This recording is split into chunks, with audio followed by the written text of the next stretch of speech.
Selamat malam, nama saya Boy Aryari Tonang dengan nomor NIM 2202342003. Di sini saya akan menguraikan tentang PDF mengenai konsep dan prinsip desain pembelajaran. Pengertian desain pembelajaran. Pembelajaran secara instruksional bisa dimaknai sebagai sebuah upaya untuk membelajarkan peserta didik, baik siswa, mahasiswa, maupun warga belajar atau sebutan lain yang disebenarkan pada satuan pendidikan tertentu. Beragam latar dan sasaran kegiatan pembelajaran menjadi salah satu alasan mengapa diperlukan desain atau rancangan yang khas atau spesifik. Secara sederhana, desain pembelajaran adalah suatu rancangan yang sistematis dan sistemik untuk mencapai tujuan pembelajaran tertentu.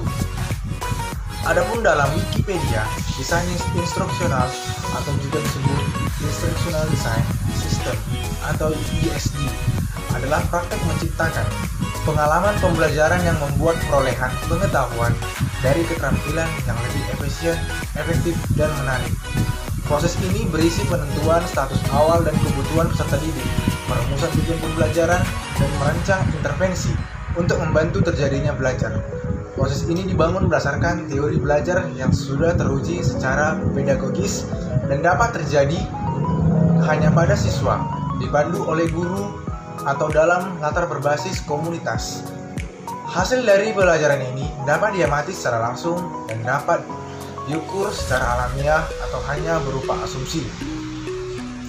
Kemudian menurut Reiser dan Dempsey pada tahun 2007 mendefinisikan desain instruksional sebagai proses yang sistematis yang digunakan untuk mengembangkan program pendidikan dan pelatihan secara konsisten dan dapat diandalkan. Lebih lanjut, dinyatakan bahwa teknologi pembelajaran adalah kreatif dan aktif, merupakan sebuah sistem yang unsurnya saling terkait dan sinergi untuk menjadi aktif. Kemudian menurut William J. Rothwell menjelaskan hal baru tentang desain pembelajaran. Ia mengatakan bahwa desain pembelajaran bukan hanya sekedar menciptakan pembelajaran, seperti merumuskan tujuan, menentukan topik, menentukan strategi pembelajaran, mengevaluasi hasil belajar, dan lain-lain. Secara lebih luas, tujuan utama desain pembelajaran adalah untuk memecahkan masalah kinerja manusia.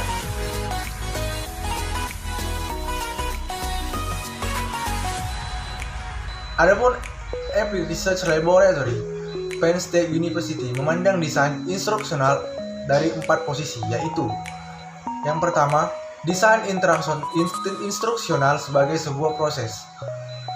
Sebagai sebuah proses, desain instruksional bermakna sebagai pengembangan yang sistematis tentang spesifikasi pembelajaran dengan belajar dan teori instruksional untuk menjamin mutu pengajaran. Desain instruksional mencakup seluruh proses analisis kebutuhan dan tujuan pembelajaran dan pengembangan sistem penyajian untuk memenuhi kebutuhan tersebut. Ini termasuk pengembangan bahan ajar dan kegiatan dan uji coba dan evaluasi dari semua kegiatan pengajaran dan pelajar. Yang kedua adalah desain instruksional sebagai sebuah disiplin. Desain instruksional adalah bahwa cabang pengetahuan yang menaruh perhatian pada penelitian dan teori tentang strategi pembelajaran dan proses untuk mengembangkan dan penerapannya. Yang ketiga, desain instruksional sebagai sains. Desain instruksional adalah ilmu menciptakan spesifikasi rinci untuk pengembangan, implementasi, evaluasi, dan yang memfasilitasi pembelajaran pada unit-unit besar dan kecil dari materi pelajaran di semua tingkat yang kompleks. Kemudian yang terakhir adalah desain instruksional sebagai realitas.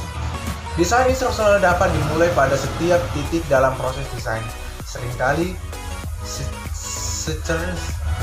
secerca ide dikembangkan untuk memberikan inti dari situasi instruksi. Pada saat seluruh proses dilakukan, desainer melihat ke belakang dan dia memeriksa untuk melihat bahwa semua kegiatan dan ilmu telah diperhitungkan. Kemudian seluruh proses ditulis seolah-olah itu menjadi secara sistematis. Kemudian adapun cakupan atau skop desain pembelajaran meliputi lembaga atau sekolah, kelas dan produk atau untuk paket program pembelajaran yang spesifik. Pembelajaran sebagai sistem.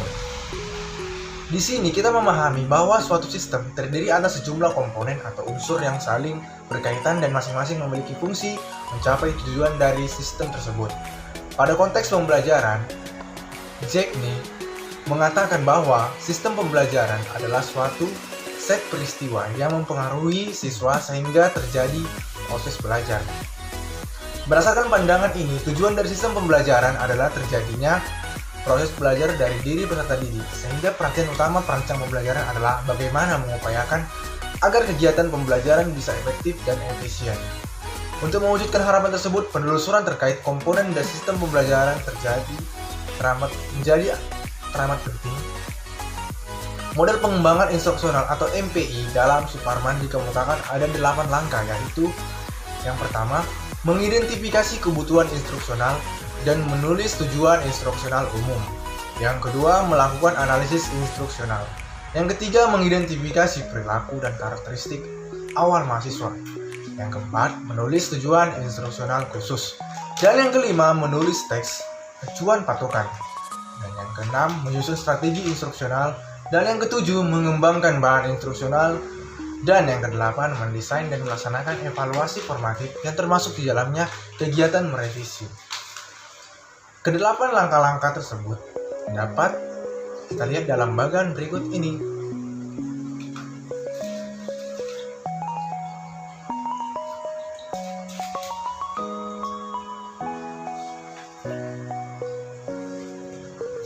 Kemudian kita masuk ke prinsip-prinsip dasar pembelajaran. Menurut Philbeck, terdapat 12 prinsip pembelajaran dalam pembelajaran untuk menjadikan perhatian para perancang pembelajaran. Yaitu yang pertama, respon-respon baru diulang sebagai akibat dari respon tersebut. Bila respon ini berakibat menyenangkan, mahasiswa atau learner, si pelajar cenderung untuk mengulang respon tersebut karena memelihara akibat yang menyenangkan. Implikasi dalam kegiatan pembelajaran antara lain, perlunya pembelajaran umpan balik positif dengan segera atas keberhasilan atau respon yang benar dan peserta didik, dan sebaliknya peserta didik harus aktif membuat respon. Yang kedua, perilaku tidak hanya dikontrol oleh akibat dari respon, tetapi juga di bawah pengaruh kondisi atau tanda-tanda yang terdapat dalam lingkungan peserta didik. Yang ketiga, perilaku ditimbulkan oleh tanda-tanda tertentu akan hilang atau berkurang frekuensinya bila tidak diperkuat dengan pemberian akibat yang menyenangkan. Yang keempat, belajar yang berbentuk respon terhadap tanda-tanda yang terbatas akan ditransfer kepada situasi lain yang terbatas pula. Implikasinya adalah pemberian kegiatan belajar pada peserta didik yang sesuai dan berhubungan dengan dunia nyata kehidupan sehari-hari. Yang kelima, belajar mengeneralisasikan dan membedakan adalah dasar untuk belajar sesuatu yang kompleks seperti pemecahan masalah. Yang keenam, status mental mahasiswa untuk menghadapi pelajaran akan mempengaruhi perhatian dan ketekunan mahasiswa selama proses belajar. Yang ketujuh, kegiatan belajar yang dibagi menjadi langkah-langkah kecil dan disertai umpan balik untuk penyelesaian setiap langkah dan membantu sebagian besar mahasiswa. Yang kedelapan, kebutuhan pemecahan materi belajar yang kompleks menjadi kegiatan-kegiatan kecil akan dapat dikurangi bila materi belajar yang kompleks dapat diwujudkan dalam suatu model. Yang kesembilan, keterampilan tingkat tinggi seperti keterampilan memecahkan masalah adalah keterampilan kompleks yang berbentuk dari komposisi keterampilan dasar yang lebih sederhana. Kemudian yang ke-10 adalah belajar cenderung menjadi cepat dan efisien serta menyenangkan bila mahasiswa diberi konfirmasi bahwa ia menjadi lebih mampu dalam keterampilan pemecahan masalah. Dan yang ke-11, pengembangan dan kecepatan belajar mahasiswa bervariasi. Ada yang maju dengan cepat dan ada pula yang lebih lambat. Implikasinya adalah pentingnya penguasaan peserta didik terhadap materi pelajaran menjadi prasyarat sebelum mempelajari materi selanjutnya, dan peserta didik diberikan kesempatan maju menurut kecepatan masing-masing. Dan yang terakhir, dengan persiapan mahasiswa dapat mengembangkan kemampuan mengorganisasikan kegiatan belajarnya sendiri dan menimbulkan umpan balik bagi dirinya untuk membuat respon yang benar. Implikasinya adalah pemberian kemungkinan bagi peserta didik untuk memilih waktu, cara, dan sumber-sumber lain di samping yang sudah ditetapkan. Itu saja yang bisa saya sampaikan.